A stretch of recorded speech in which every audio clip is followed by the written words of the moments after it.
Kitchen ಅಡುಗೆ ಮನೆ ಆರೋಗ್ಯ. ಅಡುಗೆ ನಮ್ದು, ಆರೋಗ್ಯ ನಿಮ್ದು. ಇವತ್ತು ನಾವು ಮಾಡ್ತಾ ಇರೋಂಥ ಆರೋಗ್ಯಕರವಾದ ಅಡುಗೆ ಬಾರ್ಲಿ ಮೊಸರನ್ನ. ಡಾಕ್ಟರ್ಸ್ ನಿಮಗೆ ಬಾರ್ಲಿ ತಿನ್ನಿ ಅಂತ ಹೇಳಿದರೆ ಬೇಜಾರು ಮಾಡ್ಕೋಬೇಡಿ. ಏನಪ್ಪ ಇನ್ಮೇಲೆ ಬರೀ ಬಾರ್ಲಿ ಗಂಜಿ ಕುಡಿಬೇಕಾ ಅಂತ ಅನ್ಕೋಬೇಡಿ.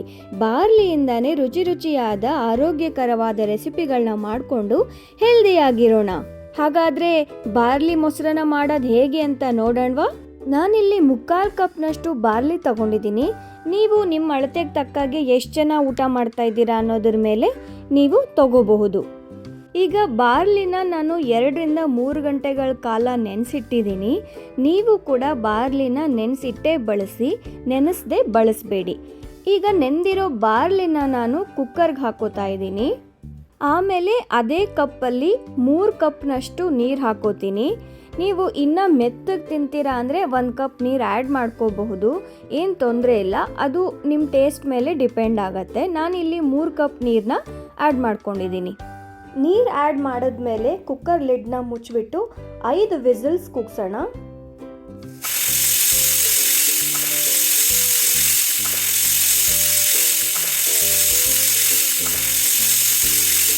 ಈಗ ಕುಕ್ಕರ್ ಪ್ರೆಷರ್ ಇಳಿದಿದೆ ನೋಡಿ, ಅನ್ನ ಈ ಥರ ಬೆಂದಿದೆ. ಈಗ ಇದನ್ನು ಒಂದು ಬೌಲ್ಗೆ ಹಾಕೊಂಡ್ಬಿಟ್ಟು ಆರೋದಕ್ಕೆ ಇಡೋಣ. ಈಗ ಒಂದು ಅರ್ಧ ಕಪ್ ಹಾಲನ್ನ ಅನ್ನ ಬಿಸಿ ಇರೋವಾಗಲೇ ಅದ್ರ ಮೇಲೆ ಹಾಕಿ ಬಿಡೋಣ. ಬಿಸಿ ಇರೋವಾಗಲೇ ಹಾಲು ಹಾಕೋದ್ರಿಂದ ಮೊಸರನ್ನ ತುಂಬ ಟೇಸ್ಟಿಯಾಗಿರುತ್ತೆ. ಕಂಪ್ಲೀಟಾಗಿ ಅನ್ನ ಆರಿದ ಮೇಲೆ ಒಂದು ಅರ್ಧ ಕಪ್ಪು ಮೊಸರು ಹಾಕೊಳ್ಳಿ. ಇದು ಹೀಗೆ ಇರಲಿ. ಅಷ್ಟರಲ್ಲಿ ಮೊಸರನ್ನಕ್ಕೆ ಒಗ್ಗರಣೆ ಮಾಡ್ಕೊಂಡು ಬರೋಣ. ಒಂದು ಬಾಣಲೆಗೆ 1-2 ಸ್ಪೂನ್ ಎಣ್ಣೆ ಹಾಕೊಳ್ಳಿ. ಎಣ್ಣೆ ಬಿಸಿ ಆಗೋವರೆಗೂ ಸ್ವಲ್ಪ ಕಾಯೋಣ. ಎಣ್ಣೆ ಬಿಸಿ ಆದ ನಂತರ ಸಾಸಿವೆ, ಉದ್ದಿನಬೇಳೆ, ಕಡಲೆಬೇಳೆ, ಉರಿ ಜಾಸ್ತಿ ಇದ್ದರೆ ಸ್ವಲ್ಪ ಕಡಿಮೆ ಮಾಡ್ಕೊಳ್ಳಿ. ಅರಿಶಿನ, 2 ಅಥವಾ 3 ಹೆಚ್ಚಿರೋ ಮೆಣಸಿನ್ಕಾಯಿ ಹಾಕ್ಕೊಳ್ಳಿ. ಹಸಿ ಮೆಣಸಿನ್ಕಾಯಿನ ಒಂಚೂರು ಫ್ರೈ ಮಾಡ್ಕೊಳ್ಳೋಣ. ಕರಿಬೇವು ಹಾಕ್ಕೊಳ್ಳೋಣ. ಕರಿಬೇವನು ಒಂಚೂರು ಚೆನ್ನಾಗಿ ಫ್ರೈ ಮಾಡ್ಕೊಳ್ಳೋಣ. 2 ಬ್ಯಾಡಗಿ ಮೆಣಸಿನ್ಕಾಯಿನ ಮುರಿದಿಟ್ಕೊಂಡಿದ್ದೀನಿ, ಅದನ್ನು ಸಹ ಹಾಕೊಂಡು ಚೆನ್ನಾಗಿ ಫ್ರೈ ಮಾಡ್ಕೊಳ್ಳೋಣ. ಈಗ ಹಸಿ ಶುಂಠಿನ ತುರಿದಿಟ್ಕೊಂಡಿದ್ದೆ, ಅದನ್ನು ಹಾಕೋತಿದ್ದೀನಿ. ಹಾಗೆ ಕೊತ್ತಂಬರಿ ಸಹ ಹಾಕೋತಿದ್ದೀನಿ. ಈಗ ಇದನ್ನು ಚೆನ್ನಾಗಿ ಫ್ರೈ ಮಾಡ್ಕೊಳ್ಳೋಣ. ಎಣ್ಣೆ ಕಡಿಮೆ ಅನ್ನಿಸ್ಬಹುದು, ಆದರೆ ಇಲ್ಲಿ ಎಣ್ಣೆ ಜಾಸ್ತಿ ಹಾಕೋಬಾರ್ದು. ನಾವು ಮೊಸರನ್ನ ಮಾಡ್ತಿರೋದ್ರಿಂದ ಎಣ್ಣೆ ಕಡಿಮೆ ಹಾಕೊಂಡ್ರೆ ಒಳ್ಳೆಯದು ಅಂತ ನಾನು ಕಡಿಮೆ ಹಾಕೋತಾ ಇದ್ದೀನಿ. ಈಗ ಕೊನೆಯದಾಗಿ ದ್ರಾಕ್ಷಿ ಮತ್ತು ಗೋಡಂಬಿನ ಹಾಕೋತಾ ಇದ್ದೀನಿ.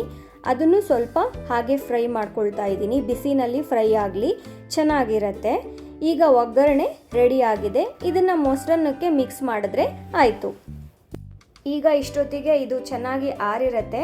ರುಚಿಗೆ ತಕ್ಕಷ್ಟು ಉಪ್ಪು ಹಾಕೊಳ್ಳೋಣ.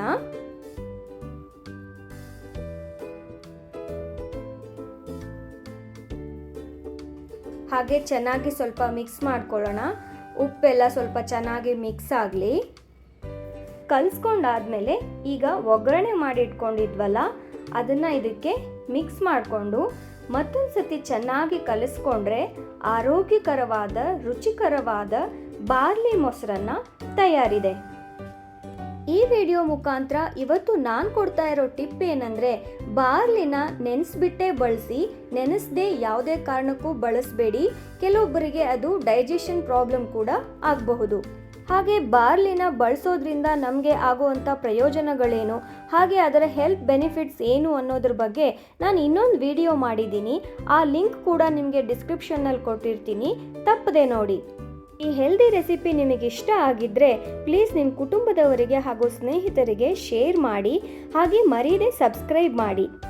ನೆನಪಿಡಿ, ನಮ್ಮ ಅಡುಗೆ ಮನೆಯಲ್ಲೇ ನಮ್ಮ ಆರೋಗ್ಯ.